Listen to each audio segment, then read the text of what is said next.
Здравствуйте, уважаемые телезрители. Эфир АЛЛАТО-24 продолжает программа «Еще не вечер». В студии работаю я, Вера Черникова. Завтра в Кыргызстане будет отмечаться один из главных исламских праздников – Курман-Айт. Курман-Айт или Ид-Адальха – праздник жертвоприношения, отмечаемый через 70 дней после праздника Урозо-Айт. В этот день верующие собираются на праздничный айт-намаз. Курман-Айт является выходным днем. У нас в гостях Рафаэль Аджитатиков, руководитель отдела Фатвы Думка. Сегодня мы поговорим о значении праздника Курман-Айт. Здравствуйте, мы приветствуем вас в студии АЛЛАТО-24 в программе «Еще не вечер». Итак, завтра все верующие мусульмане будут отмечать благословенный праздник Курман-Айт. Скажите, пожалуйста, каково его значение?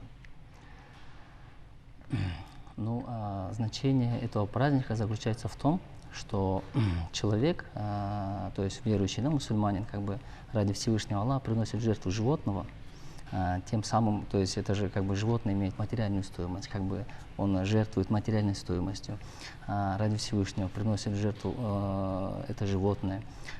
Потом это животное, он что делает, тушу животного, что приглашает родственников, соседей, чтобы укрепить родственные отношения, укрепить отношения с соседями, чтобы появилось между, то есть такое взаимопонимание, чтобы любовь появилась, чтобы доброта, милосердие, то есть проявление, для того, чтобы, это, конечно, делается ради удовольствия Всевышнего Аллаха, так как это, во-первых, это, можно так сказать, это веление Аллаха, то есть Аллах Субхану, он приказал, в Коране, и пророк Мухаммад, саллаллаху алейхи ва саллям, он говорил, что тот человек, который имеет материальную возможность, но не совершает жертвоприношение в этот день, то пусть не приближается к нашей мечети.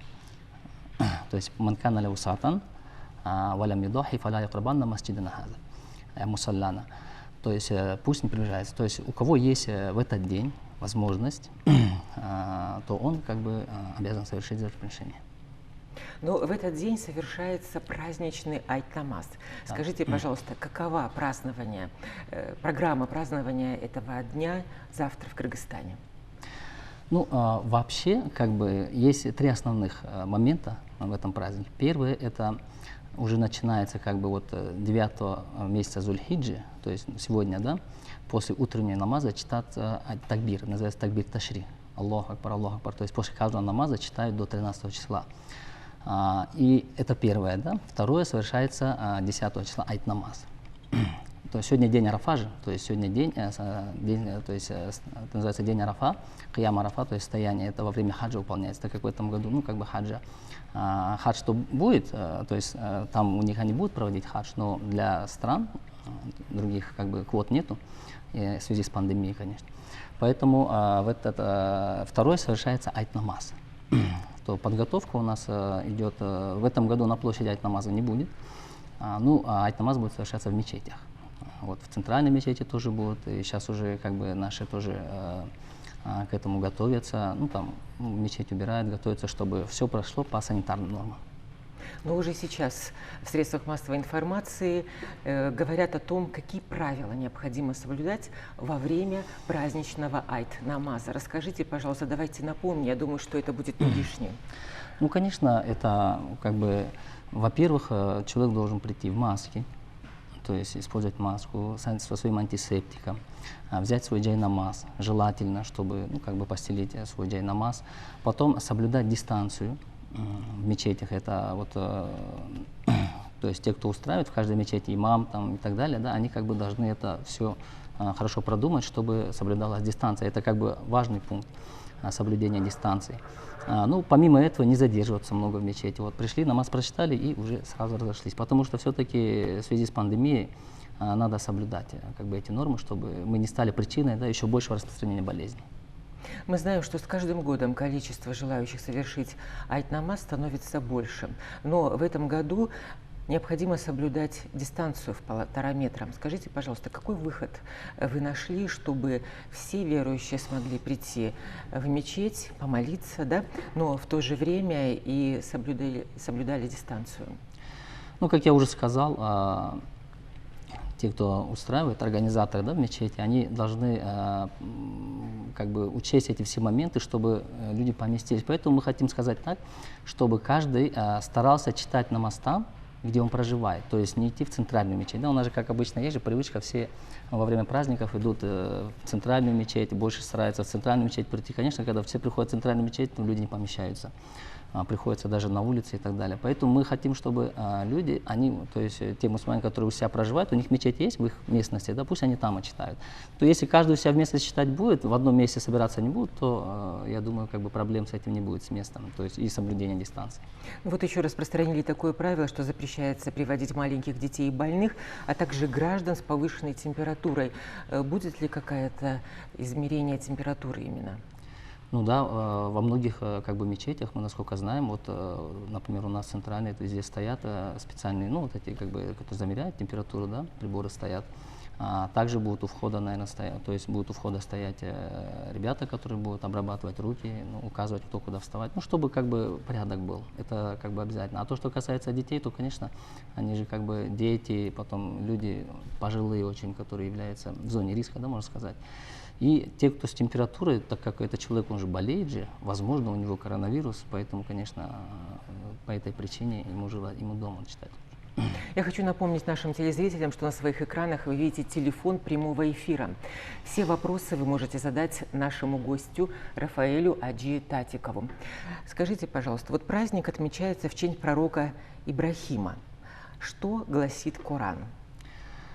Ну, тут как бы нельзя сказать, что в честь пророка Ибрагима, в честь его подвига, можно сказать. То есть тот подвиг, который он совершил.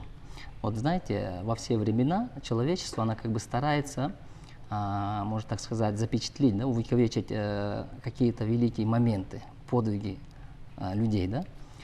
То здесь тоже Ибрагим, алейхиссалям, можно так сказать, он совершил такой очень великий подвиг, поступок, да, который очень Всевышний Аллах полюбил этот поступок, и поэтому Всевышний Аллах приказал, чтобы до судного дня все верующие, они совершали жертвоприношения, именно чтобы увековечить этот подвиг его. Поэтому во время, это все же как бы, то есть во время хаджа тоже делается, вот, то есть жертвоприношение. То здесь как бы Ибрагим, алейхиссалям, ему во сне сон приснился, что он своего сына Исмаиля жертву приносит, да? Это был его единственный сын. И он очень много лет не мог, как бы, то есть у него не было детей, его жена не могла забеременеть, очень много лет. И, можно так сказать, под старость лет Аллах Субхану ему подарил сына. И когда этот сын достиг такого возраста, что он уже мог отцу помогать, ну, ученые пишут где-то 13-14 лет, ну, примерно. В этом возрасте уже человек как бы может помогать отцу своему, да, там разные, там, по хозяйству и так далее. И в этот момент ему такой сон приснился. Еще то, что ему этот как бы, мы знаем, то есть по нашим как бы по правилам, то есть в исламе, да, сон пророка считается откровением. То есть это тоже как бы сон пророка не похож на простой сон, на сон обычного человека. То есть сон пророка считается как откровением. И когда пророк во сне что-то видит, это значит, Всевышний Аллах ему это приказывает. То есть он повелевает это сделать. Но все равно как бы это сон, там есть, ну, какое-то, можно сказать, какое-то, может быть, сомнение возникнуть, что он, если бы прямо пришел ангел, сказал, вот так сделай, то здесь никаких сомнений нет, а здесь сон. И несмотря на это, Ибрагим, алейхиссалям, он выполнил, да, то есть приказ Аллаха. Но Аллах так сделал, что нож, который он наточил, очень остро, он не резал, и спустился ангел Джибраиль вместе с барашком, и этого барашка, очень крупный барашек, они его принесли в жертву. То есть, несмотря на это, Ибрагим, алейхиссалям, на всю трудность, да, он выполнил веление, желание Аллаха. То цель, конечно, не была, чтобы человека в жертву принести, а цель была то, чтобы проверить человека на смиренность и покорность. Понимаете, да? И поэтому Аллах Субхану как бы увековечил это, то есть это деяние, его поступок, и теперь все мусульмане судного дня, они приносят в жертву животное. Смиренность, покорность, милосердие, доброта, любовь к людям, в общем-то, это тоже основной смысл, да, праздника Курманайта. Скажите, пожалуйста, вот в современном мире насколько нужны нам сейчас вот эти качества? Ну, эти качества нужны не только в современном мире, они нужны всегда. Так как у человека есть и, ну, можно сказать, склонность, можно так сказать, чтобы, ну, человек всегда хочет что-то получить, да, иногда это не получается, из-за этого возникает, скажем, вражда возникает между людьми, да, ненависть возникает. Вот это может быть всегда, поэтому всегда Коран, также Пророк Мухаммад саллаллаху и вообще ислам, сам ислам же переводится же как бы мир, да, поэтому он призывает всегда к миру. призывает всегда к милосердию. Вот, например, в хадисе говорится, Пророк говорил, тот человек, кто не проявляет милость тем, кто на земле, ему не проявит милость тот, кто на небесах. То есть имеется в виду, Всевышний не будет проявлять над ним милость, пока он не будет проявлять милость над людьми, не будет проявлять ним милость. Также в другом хадисе говорится, что человек, который лишен доброты, он лишен всего хорошего. Понимаете, да? То есть это, можно так сказать, нрав является, Пророк говорил, я был послан, иннама буисту ли утаммима макарим аль-ахляк. Я был послан, чтобы довести нрав до совершенства. Это же все качества, все основные составляющие, то есть доброта, относиться хорошо к своим, даже я не говорю уже там, да, даже к своим детям, например, есть люди, один человек пришел, Пророк говорит, Пророк поцеловал своих внуков, да, он говорит, я Расулуллах, а я никогда своих детей не целовал, у меня 10 детей есть, говорит. И тогда Пророк говорит, как это так? Тот, кто лишен милости и доброты, да, он лишен всего хорошего. Поэтому даже, например, поцеловать своего ребенка, это же тоже проявление милости. И даже Пророк говорил, надо проявлять милость ко всем, не только даже к своим детям, даже к животным. Даже, например, Пророк запретил сидеть и разговаривать на верховом животном. Если ты сел на верховое животное, то используй его. Если ты просто разговариваешь, тогда спустись на землю и разговаривай. То есть здесь как бы всегда ислам побуждает к этому. То есть, во-первых, проявлять милосердие, прощать. Даже если, как говорится, тебе сделали плохо, ты прости, ты сделай хорошо. То есть, как бы не уподобляйся, да. Потом проявлять доброту ко всем. И вообще работать над своим нравом, чтобы довести его до совершенства. То есть до такой степени, которым обладал Пророк Мухаммад саллаллаху алейхи ва саллям. Ну, конечно, это как бы для нас очень сложно, так как Пророк, он находится на другом, как можно сказать, да, Аллах ему другие совсем качества дал. Но все равно нам надо стараться и подражать, чтобы тоже так относиться. Например, Пророк сам очень хорошо относился к своим женам. Очень. Он никогда не повышал голос, никогда не ругал. То есть такого никогда не было. Вот Анас, это его, можно сказать, он ему прислуживал 10 лет. Он когда еще молодой был, он ислам принял, маленький был. И 10 лет он прислуживал. Он говорит, я за 10 лет не слышал от пророка, чтобы он хоть один раз, да, мне сказал, зачем ты так сделал, почему ты вот так сделал, а почему ты так не сделал. Вот 10 лет прислуживал человек, и он ни разу его не упрекнул. Даже если хотя, ну, маленький, то есть маленький ребенок, он какие-то ошибки допускает. Не говоря уже там о взрослых. Да. Поэтому это, можно так сказать, это тоже очень является большой составной частью ислама. То есть доброта, милосердие, взаимопонимание между людьми. Это очень... Поэтому в этот день люди что делают? Они мясо, то есть туши животного, которое принесли в жертву, 1/3 надо раздать бедным. То есть нуждающимся, да, вот, чтобы они тоже радовались в этот день. Не только мы радовались. Те, кто, у кого есть материальная возможность, они зарезали, радуются, да, чтобы те тоже порадовались этому дню, чтобы этот праздник для всех. Поэтому надо им тоже как, одну часть накрыть на стол, чтобы пригласить, ну, как бы родственников. Да. Ну, это обычно, да, но во время пандемии надо, конечно, это учитывать момент, что в кругу семьи лучше. Ну, так, если по сути взять, вот, и 1/3 можно оставить себе. Конечно, можно и все раздать, можно и все себе оставить, как бы не запрещается, но так делать желательно. И Пророк показывал, что так надо делать. Интересно, вы рассказываете о том, что необходимо подражать пророкам, да, и всем их качествам. И это, я думаю, что вот эти истории, о которых вы сейчас рассказали, должен знать каждый верующий, потому что они действительно взывают к добру, любви, милосердию. Скажите, пожалуйста, вот праздничный намаз, чем он отличается от обычного? Ну, там, в принципе, как бы отличий немного, он отличается только такбиром и временем, да. То есть он совершается не в те времена, которые совершается пятикратный намаз. После восхода солнца, это, ну, после того, как солнце взойдет, уже 10-15 минут пройдет, солнце поднимется, уже можно совершать его. А там уже, ну, как решит, ну, в каком городе, как удобно. Вот, временем и отличается там, есть такой понятие, такбир, Аллаху Акбар, да, его просто больше говорят. 6, то есть в начале, в первом ракате 3 раза говорят, и в последнем тоже 3 раза говорят. То есть больше, чем обычно.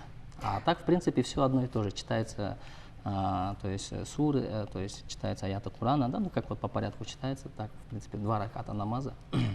Получается, что завтра праздничный айт-намаз начнется во всех мечетях республики. Ну, да, во всех мечетях. В одно и то же время. Да. Мы хотим, как бы, чтобы пораньше начать и чтобы, как бы, пораньше закончить, да, и чтобы людей много не собиралось. Ну, имеется в виду, чтобы они долго не задерживались в мечети. Пришли, быстро прочитали и разошлись. Вы сказали, что у этого праздника есть еще одно очень важное значение – это объединять людей, укреплять родственные связи. Замечаете ли вы, что сейчас люди стали более разобщенными, и им необходимо просто всегда прибегать вот к корням этого праздника, собираться почаще вместе и молиться? Ну, поэтому, видите, не зря же как бы Всевышний Аллах приказал, то есть как бы праздник, то есть в этот день можно, то есть есть праздник, да, как бы приносить жертву и так далее, чтобы, понимаете, как бы в исламе, вот можно так сказать, монашество, да, или отдельно, то есть в исламе нету такого, то есть всегда надо вместе, все стараться делать вместе, все стараться делать так, чтобы и мне было как бы, я был доволен, и другие были довольны. И стараться всегда, чтобы было, это называется иштимая, то есть всегда была дружба, да, всегда было, то есть мусульмане, ну не только, чтобы все общество было, как можно сказать, жили в дружбе и понимании. Это, ну к этому, это, то есть, это тоже, можно сказать, составная часть ислама. Поэтому есть, например, джамат намаз коллективный. Почему? Каждый день, 5 раз в день, да, в мечети собираются те, кто живут вокруг, чтобы они с друг другом встречались. Например, кто-то на намаз не пришел, а может быть он болеет, давайте навестим его. Понимаете, да? Потом намаз, например, это коллективный, да, скажем, в неделю 1 раз джума намаз, это уже как бы в городе или ну, побольше местность, село, да, чтобы все село вместе, в неделю 1 раз собиралось, чтобы тоже там, ну, друг кому-то помощь, вдруг это, вдруг то, и чтобы все собирались, и как бы и те, кто, можно сказать, материально обеспеченный, кто нет. Потом айт намаз это раз в год, чтобы раз в год тоже как бы мусульмане, уже весь город собирался, и это, все это способствует объединению, можно сказать. Понимаете, да? Скажите, пожалуйста, как назначается день празднования Курбан-айта? День празднования Курбан-айта как назначается? Ну это зависит от, вообще вот 10 числа месяца Зуль-Хиджи. До этого как бы, ну мы же смотрим по, вообще определяется по, то есть по лунному календарю, то есть который хиджри есть календарь, да, мусульманский, он по лунному календарю. Поэтому мы как бы всегда мы наблюдаем за Луной, то есть за движением Луны, да. И смотря от этого, то мы уже, исходя из этого, когда уже первый месяц наступил, то есть первый день, да, месяца Зуль-Хиджи, то есть новая Луна появилась, ну, сейчас уже как бы есть тоже методы расчета и так далее, там, помимо этого там есть спутники и так далее. Ну, вот это все в совокупности. У нас есть комитет, который этим занимается. Они вот именно вот временами намазов и за Луной наблюдают. И потом они как бы объявляют, да, в этот день будет такой-то праздник. Но в Думке сообщили, что он отмечается через 70 дней после праздника Урозо-Айта. Скажите, пожалуйста, в чем разница праздников Курбан-айт и Урозо-айт? Ну, Урозо-айт это по окончании поста месяца Рамадан. То есть человек 30 дней постился, держал пост, с утра до вечера как бы голодный был, не ел, не пил. А потом, когда 30 дней он продержал это, и в этот день пост держать запрещено, то есть Урозо-айт день. Этот день, наоборот, Пророк говорил, это день застолья, можно так сказать, чтобы там тоже собираться, там с родственниками и так далее, укреплять. А Курбан-айт через 70 дней, так как 2 месяца и 10 число, получается примерно 70 дней. Так как ну, мусульманский календарь больше 30 дней не бывает, лунный календарь, вот где-то примерно 70 дней, и после 70 дней тут уже праздник жертвоприношения. Там как бы праздник окончания месяца Рамазан, что 30 дней человек как бы бывает же свою работу сделал и получает за это как бы награду, а здесь жертвоприношение. Но перед праздником Курбан-айт тоже рекомендуется держать 10-дневный пост. В чем его значение? Ну, это тоже, как бы, можно так сказать, вот люди, которые совершают хадж, хадж это трудное, да, можно так сказать, деяние, потому что во время хаджа, кто совершал, он знает, там очень жарко бывает. Потом, когда надевает человек, вот этот ихрам надевает, да, в состояние ихрама входит, он даже ногти не стрижет, например, ему нельзя ничего там, то есть волосы, да, стричь, ногти стричь и так далее, нельзя использовать благовония, да, даже нельзя использовать пахучее мыло, то есть, которое имеет приятный запах. Вот это все он не делает, как бы он жертвует, да, жертву приносит. И в этом, чтобы здесь человек, который был, он тоже, чтобы он не может в хадж поехать, например, да, но он, чтобы быть как-то похож, какие-то тоже жертвы сделать, он как бы день. Но это не обязательно, то есть держать пост. Ну, то есть все 9 дней, да, 10-й день же это Курбан Хайджи, там нельзя же пост держать 9 дней, да. А самым важным является именно день Арафа, то есть 9-й месяц Зуль-Хиджа, это сегодня, да. Вот, то за сегодняшний пост Пророк сам говорил, а Всевышний Аллах простит за предыдущий год и за следующий грехи простит. Поэтому этот самый важный день, это вот этот. Но до этого, если кто-то держать хочет, то это тоже не лишено награды. И как бы человек уподобляется. Как проводит этот день верующие? Сегодняшний день. Ну, многие пост держат, как бы, многие не держат, потому что это не обязательно. То есть, если человек хочет, он будет держать, хочет, не будет держать. Поэтому некоторые держат, как бы готовятся к завтрашнему, чтобы кушать, может быть. Получается, что хадж совершают именно в период перед Курбан-айтом? Не, хадж совершается именно сегодня, основной день хаджа. Это день Арафа. То есть сегодня, вот основной день хаджа это сегодня. А завтра там тоже идет жертвоприношение. Нет, а когда люди едут в Мекку, я имею в виду вот это, поездку в Мекку. Ну, как бы заранее уже. Ну, именно вот в этот период, да, перед Курбан-айтом, планируют поездку в Мекку в этот период. Да. Скажите, пожалуйста, какое значение для верующего именно посетить вот это священное место? Ну, это тоже один из столпов ислама, то есть совершение паломничества в Мекку, да, совершить хадж. Там есть свои обряды, которые человек совершает. Это тоже связано с историей Ибрахима, алейхиссалям, его женой Исмаиль, его сыном. То есть там он совершает определенные как бы обряды. Именно вот это начинается с 8-го Зуль-Хиджи. Они одевают ихрам, то есть вот это как бы белую одежду, видели, да, на голову, например, даже не одевают никакого головного убора. В состоянии ихрама входят и уже потом идут, то есть долина Мина, там выполняют поклонение, потом уже дальше идут 9-го Арафа. Это основа, да, то есть основа хаджа это стояние долины Арафа. Вот, потом уже после этого спускаются в долину Муздалифа, там проводят ночь, и утром опять возвращаются в долину Мина. И после, как они вернулись в долину Мина, там уже они проводят жертвоприношения и так далее. Там все обряды выполняют, потом вокруг Каабы таваф делают, и на этом как бы обряды хаджа заканчиваются. В этом году верующие мусульмане не совершают хадж из-за пандемии. Скажите, пожалуйста, вы ведете какие-то переговоры, например, чтобы это стало возможным в следующем году? Как изменится ситуация, по вашему мнению? Ну, конечно, вот из-за пандемии уже как бы 2 года. То есть для стран других, то есть внутри, в прошлом году 10 тысяч человек они внутри разрешили, то есть внутри Саудовской Аравии. В этом году разрешили, я насколько знаю, 60 тысяч человек, то есть там и местные, и приезжие, да, ну кто там находится. Но для стран, то есть для других стран они пока не разрешили. Но над этим мы, конечно, как бы всегда это работаем. Мы надеялись, что возможно, в этом году будет, но в этом году, к сожалению, не получилось, так как усилилась болезнь, да, вот, инфекция, поэтому они как бы отменили. Но мы надеемся, что в следующем году уже, иншаллах, будет хадж. Скажите, пожалуйста, завтра во время праздничного айт-намаза о чем будут верующие просить Аллаха?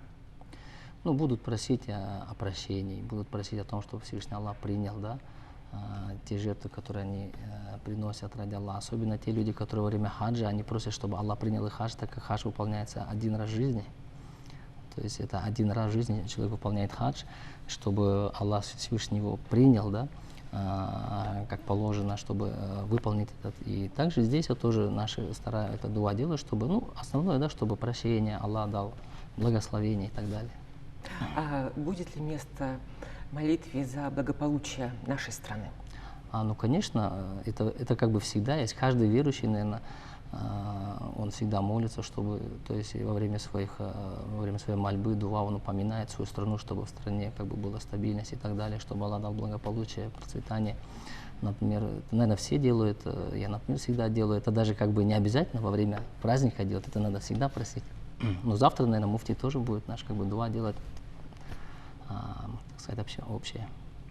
Огромная вам благодарность за то, что вы пришли к нам в студию, ответили на наши вопросы. Уважаемые телезрители, мы беседовали с Рафаэлем Аджитатиковым, руководителем отдела фатвы Духовного управления мусульман Кыргызстана. Оставайтесь на Лото 24. Всего доброго.